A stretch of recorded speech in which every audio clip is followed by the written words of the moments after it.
Hi guys, आज का हमारा टॉपिक रहने वाला है इंपॉर्टेंट कमिटीज इन इंडिया। इसका पीडीएफ आप लोगों को मिल जाएगा और ये एप्लीकेशन पे मिलेगा जिसका लिंक डिस्क्रिप्शन में दिया हुआ है, वहां पर इंस्टॉल करके पीडीएफ को डाउनलोड कर सकते हैं। ठीक है, इसके अलावा मेरे टेलीग्राम चैनल पर भी आपको ये पीडीएफ मिल जाएगा। तो कमिटीज को लेके बहुत क्वेश्चन जो है वो एग्जाम में पूछ लिए जाते हैं। कोई भी कमेटी दी जाएगी, जैसे हर एक चीज के लिए कमेटी बना दी जाती है। जैसे कि मणिपुर विवाद चल रहा है तो उसके लिए कमेटी बना दी गई। वन नेशन वन इलेक्शन का डिस्प्यूट चल रहा है हमारे देश में काफी समय से, उसके लिए कमेटी बना दी गई। ऐसे जितने भी डिस्प्यूट्स होते हैं जहां पर डिसीजन लेना होता है किसी भी चीज को लेकर, तो एक कमेटी बना दी जाती है जिसके अंदर कुछ मेंबर्स होते हैं और उस कमेटी का एक हेड अपॉइंट किया जाता है जो कि रिपोर्ट जो है वो बनाता है और पेश करता है। तो कमेटीज के बारे में जानेंगे हम इस पर्टिकुलर वीडियो में। तो चलिए वीडियो को स्टार्ट करते हैं। हाँ जी, एप्लीकेशन जिन्होंने नहीं इंस्टॉल की हुई वो इंस्टॉल कर लेंगे ताकि आपको यहाँ पे सारी चीजें मिल जाती, जैसे कि job alert, subject wise quizzes, notes, articles, ठीक है, पीडीएफ, क्विजेस, सारी चीजें आपको एप्लीकेशन में मिल जाएंगी। इसका लिंक दिया हुआ है डिस्क्रिप्शन में, यहाँ से आप एप्लीकेशन को इंस्टॉल कर सकते हैं। तो सीधा चलते हैं हम सवालों की तरफ। फर्स्ट क्वेश्चन आपकी स्क्रीन पे आ चुका है। देखो, फर्स्ट क्वेश्चन में आपसे पूछा जा रहा है, who has been appointed as the chairman of cheetah project steering committee. Cheetah project के लिए एक कमेटी बनाई गई है। आपसे पूछा जा रहा है इसके हेड किन्हें बनाया गया। तो आप सभी जानते हैं लास्ट ईयर 17 सितंबर 2022 को मोदी जी के बर्थडे पर 8 चीताज जो है वो लाए गए थे। कहां से? नामीबिया, साउथ अफ्रीका से लाए गए। अभी साउथ अफ्रीका से हमने एग्रीमेंट साइन किया है कि आने वाले टाइम पे 100 चीताज जो है वो हमारे देश में लाए जाएंगे। ठीक है, तो एक प्रोजेक्ट जो है वो यहाँ पे बनाया गया है और इसके हेड, एक कमेटी जो है वो बनाई गई है, चीता कमेटी, और इसके जो हेड बनाए गई है राजेश गोपाल को बनाया गया है। ऑप्शन नंबर डी होगा करेक्ट आंसर। और इस कमेटी की बात करते हैं, इसके अंदर टोटल मेंबर्स कितने होंगे? तो 11 जो है वो इस कमेटी के अंदर मेंबर होंगे। यहाँ पर नेशनल टाइगर कंजर्वेशन अथॉरिटी है जो काम करती है चीताज के लिए। ठीक है, दिसंबर 2005 के अंदर इसको बनाया गया था। ये टाइगर रिजर्व्स के लिए भी क्या है, काम करती है। डॉक्टर के कस्तूरीरंगन को किस कमेटी के हेड अपॉइंट किया गया? इंग्लिश का जो फॉन्ट साइज है वो ऑटोमेटिक चेंज हो गया। जैसे मैंने फाइल यहाँ पे लगाई वैसे ठीक था लैपटॉप में, बट आई डोंट नो इस आई थिंक बोर्ड में कुछ बाय डिफॉल्ट है। तो मेरे ख्याल से सिर्फ विजिबल होगा सभी को ये जो फॉन्ट साइज है। अदरवाइज मैं बोल रही हूँ तो आप नो सुन के भी आप उसको राइट डाउन कर सकते हैं। ओके, सो के Kasturirangan was made the chairman of which of the following committees. आप सभी जानते हैं कि जो हमारी न्यू एजुकेशन पॉलिसी आई थी 2020 में, ठीक है, ये थी थर्ड एजुकेशन पॉलिसी। इसके लिए क्या है, एक कमेटी बनाई गई थी के कस्तूरीरंगन की रिकमेंडेशन पे। आंसर हो जाएगा ऑप्शन नंबर सी। जो हमारी फर्स्ट एजुकेशन पॉलिसी 1968 में आती है, सेकंड एजुकेशन पॉलिसी का जस्ट उल्टा कर दीजिए 1986 में आई थी, एंड थर्ड एजुकेशन पॉलिसी 2020 में। सबसे पहले ये कर्नाटका में लागू की गई, उसके बाद एमपी में। अभी कर्नाटका ने इसको कैंसिल कर दिया है अपने यहाँ पे, वेस्ट बंगाल ने भी और केरला ने भी अपने यहाँ पे कैंसिल कर दिया, और तमिलनाडु ने इसको लागू ही नहीं किया था अपने यहाँ पे। ठीक है, चलिए नेक्स्ट बात करेंगे। Who has been made the chairman of the committee formed on one nation one election? One nation की पूरे देश में एक ही टाइम पर इलेक्शंस होनी चाहिए। जैसे कि आप देखते हो कि टाइम पर कभी 2-4 स्टेट में इलेक्शंस हो रहे हैं, फिर 2-4 स्टेट्स में इलेक्शंस हो रहे हैं। इससे क्या है ना, इससे खर्चा भी ज्यादा आता है, एक्सपेंडिचर ज्यादा होता है और चीजों में ट्रांसपेरेंसी नहीं हो पाती, करप्शन वाली चीजें, बहुत सारी चीजें हो जाती है। इसलिए क्या बोला जा रहा है कि once upon a time starting में हुआ करते थे। ठीक है, तो वैसे ही क्या है, फिर से वन नेशन वन इलेक्शन होना चाहिए। इसके लिए क्या है, एक कमेटी बनाई गई, और ये कमेटी किसने हेड की? रामनाथ कोविंद, जो कि हमारे फॉर्मर प्रेसिडेंट रह चुके हैं, उन्होंने इस कमेटी को हेड किया था। ठीक है, तो ये ध्यान रखिएगा। Next, who has been appointed as the chairman of the committee formed to investigate the Manipur violence? आप सभी जानते हैं मणिपुर के अंदर अभी हिंसा हुई थी 2 ट्राइब्स के बीच में। कौन कौन सी? एक है कुकी ट्राइब और दूसरी है मैतेई ट्राइब। इन दोनों के बीच में डिस्प्यूट था और उसी डिस्प्यूट के चलते क्या है, काफी सारी चीजें हुई और एक कमेटी बनाई गई है इन चीजों की जांच के लिए। और ये जो कमेटी बनाई है, आपसे पूछा जा रहा है इस कमेटी को हेड कौन कर रहे हैं? अजय लांबा। इस कमेटी को अजय लांबा हेड कर रहे हैं। ऑप्शन नंबर बी होगा आपका यहाँ पे करेक्ट आंसर। 3 मेंबर इस कमेटी के अंदर। Next, what is the name of the committee formed to recover money from defaulters, डिफॉल्टरों से पैसे की वसूली करने के लिए गठित समिति का नाम पूछा जा रहा है कि क्या है। डिफॉल्टरों से पैसे की वसूली करने के लिए एक समिति बनाई गई है, आपसे पूछा जा रहा है उस समिति का को हेड कौन करे। प्रदीप नंदराजोग कमेटी, ठीक है, प्रदीप नंदराजोग कमेटी जो है वो बनाई गई है और ये जो है इस कमेटी को हेड करने वाले हैं। किसके लिए? पैसे की वसूली करने के लिए सुप्रीम कोर्ट ने आर्टिकल 142 के प्रयोग इसका यूज करते हुए क्या बोला गया है कि जो डिफॉल्टर्स हैं, जो पैसे लेकर भाग गए हैं बैंक से, तो उनकी वसूली के लिए क्या है, कमेटी बनाई गई है जिसको ये हेड करने वाले हैं। Next, which of the following committees was formed to prepare a road map to double the income of farmers by the year 2022? 2022 तक किसानों की आय को दोगुना करने का खाका तैयार करने के लिए निम्न में से किस समिति का गठन जो है वो किया गया था? एक समिति बनाई गई इसके लिए, अशोक दलवई कमेटी। किसानों की आय को क्या दुगना करने की बात की गई थी और इन सब चीजों के लिए एक कमेटी बनाई जाती है जिसका नाम था अशोक दलवाई कमेटी। अशोक दलवाई कमेटी 2022 के अंदर बनी। इसने अपनी रिपोर्ट पेश की और कहा कि किसानों की आय को दुगना करने के लिए सार्वजनिक और निजी यानी कि पब्लिक और प्राइवेट दोनों सेक्टर से 6,399 अरब रुपए का एडिशनल इन्वेस्टमेंट करना होगा। इतना इन्वेस्टमेंट करने के बाद ही किसानों की आय को दुगना किया जा सकता है, ये इस कमेटी की रिपोर्ट में बताया गया। Next, who has been made the chairman of the committee on prevention of stubble burning? पराली जलाने पर रोक संबंधी कमेटी का हेड किन्हें अपॉइंट किया गया? पराली होती है ना, जैसे कि खेती करने के बाद जो चीज, जो अवशेष जो बच जाता है, जैसे जला दिया जाता है, उसकी वजह से काफी सारा पॉल्यूशन होता है। तो उसी के संबंधित उस पर रोक लगाने के लिए, ताकि पोल्यूशन पे कंट्रोल किया जा सके, एक कमेटी जो है वो बनाई गई। आपसे पूछा जा रहा है कि इस कमेटी को किसने हेड किया? तो Madan B Lokur, option number A होगा, मदन बी लोकुर ने इस कमेटी को हेड किया था। तो बेसिकली यहाँ पे बोला गया कि पंजाब है, हरियाणा और यूपी, यहाँ पे ना सबसे ज्यादा होता है और इन तीनों स्टेट्स में पराली जलाने की वजह से दिल्ली के अंदर जो पॉल्यूशन है वो सबसे ज्यादा बढ़ जाता है। हरियाणा और यूपी आप देखोगे तो पूरा बॉर्डर जो है वो दिल्ली से टच हो रहा है, ठीक है। तो इस वजह से क्या यहाँ पे सबसे ज्यादा जो पराली जलाने की वजह से पॉल्यूशन है वो सारा का सारा जो अफेक्ट है वो कौन होता है? दिल्ली इफेक्ट होती है। Next, who among the following was not a member of the JP committee constituted for recognition of states on linguistic basis? कौन भाषाई आधार पर राज्यों के पुनर्गठन के लिए गठित जो JBP कमेटी है इसका सदस्य नहीं था? इसमें से 3 मेंबर हैं जो इस कमेटी के मेंबर बने हुए। आपसे पूछा जा रहा है कि कौन है जो इस कमेटी का मेंबर नहीं है? सरदार वल्लभ भाई पटेल, क्योंकि जवाहरलाल नेहरू, पटाभी सीतारामैया और जयशंकर प्रसाद ये तीनों इसके मेंबर थे, लेकिन सरदार वल्लभ भाई पटेल जो है वो यहाँ पे मेंबर, एक सेकेंड, इसका जो आंसर है S Jaishankar, sorry S Jaishankar, ये जो है यहाँ पे मेंबर नहीं थे।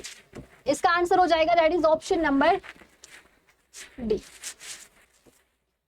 इसका करेक्ट आंसर क्या हो जाएगा? इसका आंसर हो जाएगा ऑप्शन नंबर डी, ठीक है।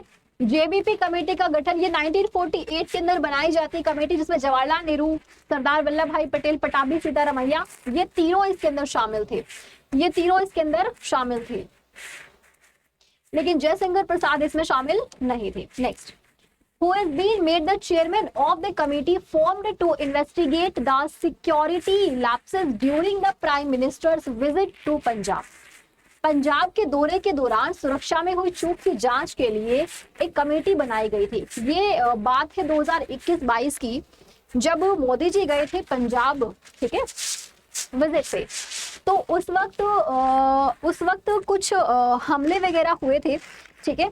तो सिक्योरिटी जो है उस सिक्योरिटी में चूक हुई थी, तो उसकी जांच के लिए क्या है एक कमेटी बनाई गई थी। आपसे पूछा जा रहा है कि वो जो कमेटी बनाई गई थी इस कमेटी को किसने हेड किया? तो जस्टिस इंदु मल्होत्रा और सुधीर कुमार सक्सेना, इन दोनों ने इस कमेटी को हेड किया था। ऑप्शन नंबर सी हो जाएगा करेक्ट आंसर।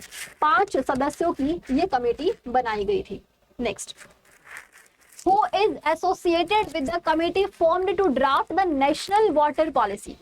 राष्ट्रीय जल नीति मसौदा तैयार करने के लिए एक कमेटी बनाई जाती है। आपसे पूछा जा रहा है कि इस कमेटी को किसने हेड किया था? राष्ट्रीय जल नीति समझौते को लेकर, मसौदे को लेकर एक कमेटी बनाई गई, मिहिर शाह कमेटी। इसका नाम क्या था? इसका नाम था मिहिर शाह कमेटी। तो इसके अंदर बेसिकली 10 जो है वो मेंबर्स रखे गए और ये कमेटी जो है वो 6 महीनों में अपनी रिपोर्ट तैयार करेगी, ये यहाँ पे बोला गया था। तो ये किस चीज को लेकर के था? ये जल के जो हमारे जो वाटर को लेकर जो भी प्रॉब्लम्स है, ठीक है, उसको सुलझाने के लिए इस कमेटी को बनाया गया था। मिहिर शाह योजना आयोग के पूर्व सदस्य और जल संरक्षण क्षेत्र के ये specialist. Next, Surjit Bhalla committee is related to which of the following? Surjit Bhalla committee, Surjit Bhalla committee बनाई जाती है। आपसे पूछा जा रहा है कि ये जो कमेटी है वो किससे रिलेटेड है? तो ये कमेटी बनाई गई थी बेसिकली ट्रेड एंड कॉमर्स के लिए। ये जो कमेटी है वो बनाई जाती है ट्रेड एंड कॉमर्स के लिए कमेटी बनाई गई थी। ओके, नेक्स्ट है question number 12। Who has been made the chairman of the committee formed to tackle industrial pollution around Taj Mahal? Taj Mahal के आसपास जो इंडस्ट्रियल पॉल्यूशन है इससे निपटने के लिए एक कमेटी जो है वो बनाई गई। आपसे पूछा जा रहा है कि इस कमेटी के हेड किन्हें अपॉइंट किया गया था? तो इस कमेटी के हेड किन्हें बनाया गया? इस कमेटी के हेड बनाया गया सीके मिश्रा को। सीके मिश्रा इस कमेटी के हेड अपॉइंट किए गए थे। Next है question number 13। Who has been made the chairman of the committee formed to simplify the process of GST returns? GST returns के प्रोसेस को इजी बनाने के लिए एक कमेटी बनाई गई थी। आपसे पूछा जा रहा है कि इस कमेटी के हेड किन्हें अपॉइंट किया गया था? हाँ जी, तो बेसिकली GST रिटर्न के लिए बनाई जाती है कमेटी और अजय भूषण पांडे हैं जिन्होंने इस कमेटी को हेड किया जीएसटी रिटर्न के प्रोसेस को इजी करने के लिए। ठीक है, तो इन्होंने क्या है इस कमेटी को हेड किया था। ये कमेटी गुजरात, कर्नाटक, पंजाब और आंध्र प्रदेश के कर आयुक्त शामिल किए गए थे इस कमेटी के अंदर। तो कितने इसके अंदर मेंबर रहे इस कमेटी के अंदर? Total 10 members. Which committee is related to the 3-tier Panchayati Raj system?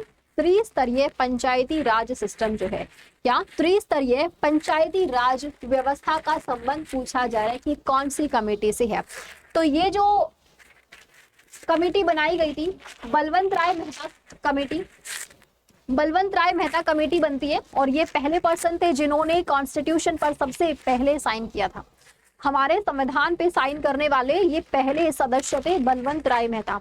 तो बलवंत राय मेहता कमेटी की रिकमेंडेशन पे ही पंचायती राज आया, त्रिस्तरीय पंचायती राज व्यवस्था जो है इसे लागू किया गया, इसे कॉन्स्टिट्यूशनल स्टेटस दिया गया। ये था 73rd अमेंडमेंट एक्ट 1992 जो कि मैं काफी बार आपको बता भी चुकी हूँ।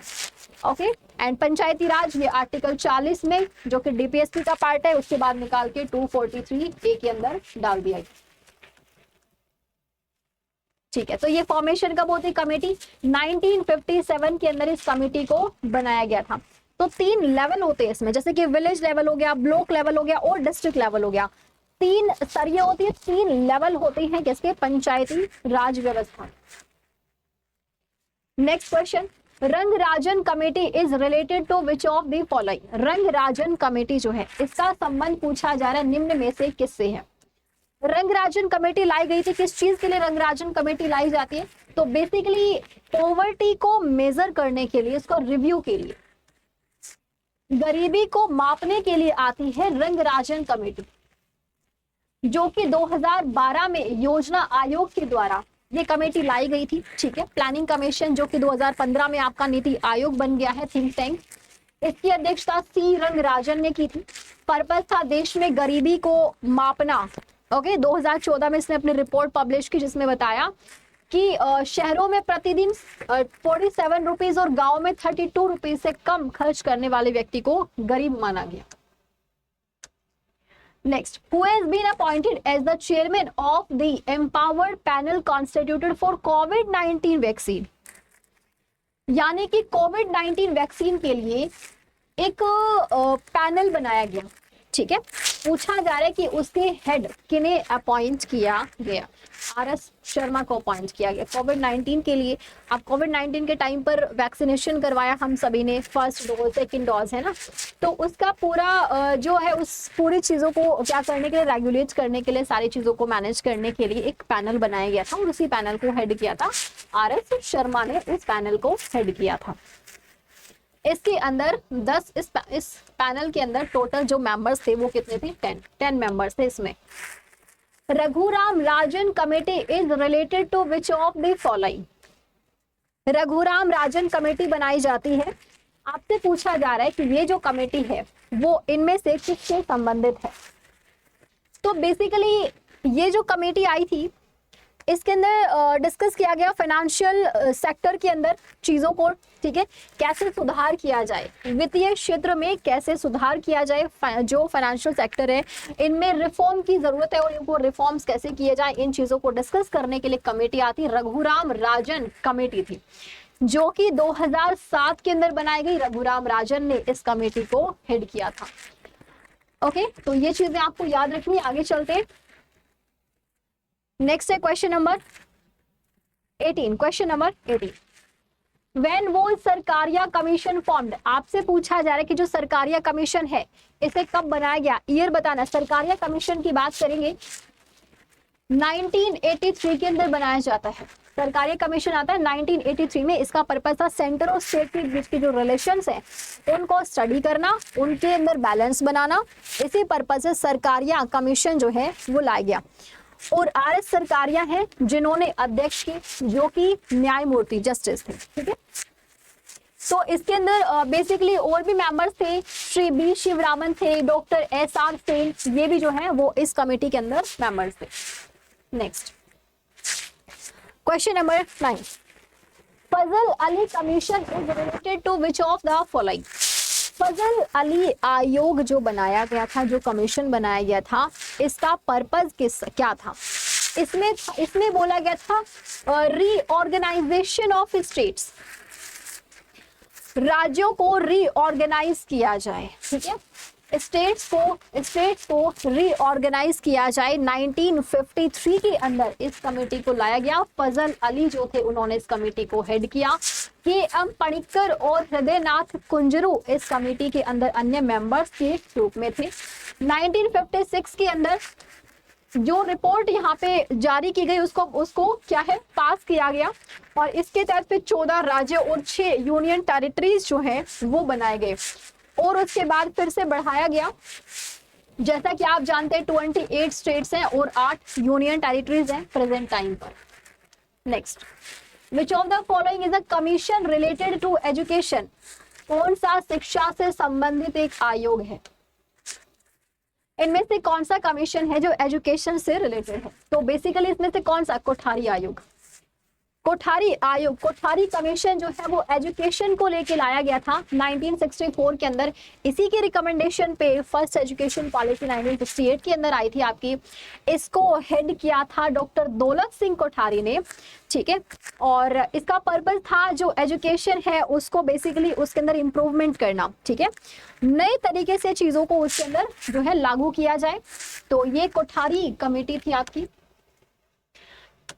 Next question number 21, which is the committee to make recommendations on fundamental duties। ये तो काफी बार क्लास में हो चुका है, ये एग्जाम के अंदर भी पूछा गया था कि जो फंडामेंटल ड्यूटीज है आपकी, फंडामेंटल जो ड्यूटीज है उनको लेकर एक कमीशन आया था। ये कौन सा कमीशन था, सरदार स्वर्ण सिंह। एक कमेटी आती है, कौन सी कमेटी, सरदार स्वर्ण सिंह कमेटी है। सरदार स्वर्ण सिंह ने इस कमेटी को हेड किया था। तो इसी कमेटी की रिकमेंडेशन पे फंडामेंटल ड्यूटीज हमारे कॉन्स्टिट्यूशन के अंदर ऐड की गई। बिकॉज जैसा कि आप जानते हैं कि ओरिजिनल कॉन्स्टिट्यूशन के अंदर एक भी फंडामेंटल ड्यूटी नहीं थी। फंडामेंटल ड्यूटीज को बाद में ऐड किया गया था, जैसा कि मैंने आप लोगों को बताया हुआ है कि 42nd अमेंडमेंट एक्ट था। 42nd अमेंडमेंट एक्ट था 1976, जिसमें 10 फंडामेंटल ड्यूटीज ऐड की गई। उसके बाद फिर 86th अमेंडमेंट एक्ट था 86 अमेंडमेंट एक्ट 2002 जिसके अंदर 11 फंडामेंटल ड्यूटी को ऐड किया गया और इस प्रकार से 11 टोटल हमारे पास फंडामेंटल ड्यूटीज है। फंडामेंटल ड्यूटीज का कॉन्सेप्ट ये लिया गया है कहां से, रशिया से ये कॉन्सेप्ट लिया गया है। ठीक है, तो ये सारी चीजें आपको याद रखनी है। तो जितनी इंपॉर्टेंट कमिटीज थी जहां से एग्जाम में क्वेश्चन बन सकते हैं तो वो सारी कमिटीज जो है वो मैंने इस सेशन में कवर किया। उम्मीद करती हूँ कि सेशन आप लोगों के लिए काफी हेल्पफुल रहा होगा और मैं इसी तरह की टॉपिक वाइज वीडियोस आप लोगों के लिए लाती रहूंगी। काफी सारी मैंने आर्टिकल्स पे भी वीडियो दिए कल, तो आप लोग वीडियो सेक्शन में जाकर के वो वाली वीडियो देख सकते हैं। इसके अलावा काफी सारे टॉपिक्स हैं जो कि हमने कवर किए।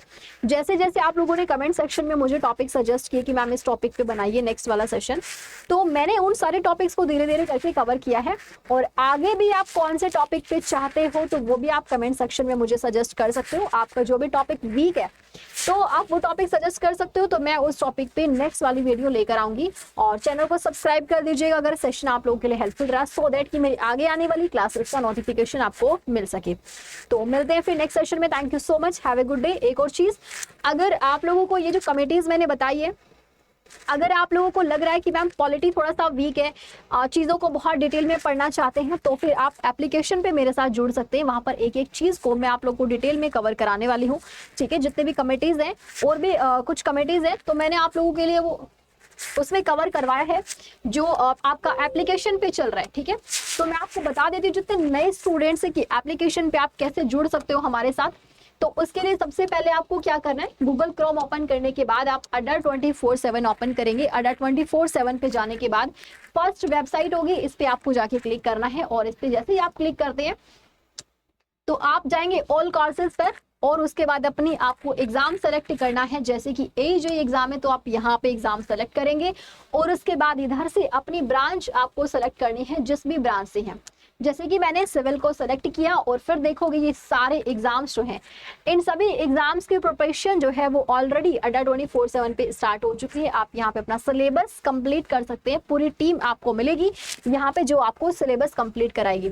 ठीक है, तो मैं आपको एक ओपन करके दिखा देती हूँ कोई भी एग्जाम की कैसे आपको ये लेना है। और एक और चीज, अगर आप मल्टीपल एग्जाम्स की प्रिपरेशन कर रहे हैं तो फिर आप महापेक पे जा सकते हैं। महापेक पे जब आप जाते हैं, सबको लेने का एक ही तरीका, तो जैसे आप किसी भी बैच पे क्लिक करते हैं तो बैच आपके सामने ओपन हो जाएगा, आप उसको इसके ऊपर क्लिक कीजिएगा। इतना अमाउंट आपको नहीं देना है, कहीं आप सोच रहे हो इतना सारा है, नहीं, आपको व्यू ऑफर्स पे जाना है और उसके बाद यहाँ पे कूपन कोड अप्लाई करना है, that is Y774। Y774 apply करने के बाद अप्लाई पे क्लिक कीजिएगा और आप देखोगे सिर्फ 3,500 रुपए है ना, 15,000 से ज्यादा था, जो सिर्फ 3,500 रुपए जितने भी AJE की एग्जाम्स चल रहे हैं सारे एग्जाम्स को टैकल कर सकते हैं।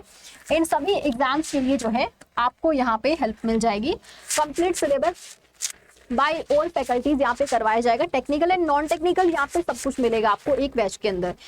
तो मिलते हैं गाइस नेक्स्ट वाले सेशन में। Thank you so much, have a good day. और ये वाला कोड है Y774 जो सभी के ऊपर एप्लीकेबल रहेगा। अगर आप कोई और भी बैच लेना चाहें किसी भी एग्जाम के लिए तो सबके ऊपर यही वाला कोड एप्लीकेबल है। इसमें आपको 78% का डिस्काउंट मिलेगा। एप्लीकेशन से लीजिएगा, एप्लीकेशन का लिंक दिया है डिस्क्रिप्शन में। और मिलते हैं नेक्स्ट वीडियो में। Thank you so much, have a good day, take care and bye bye.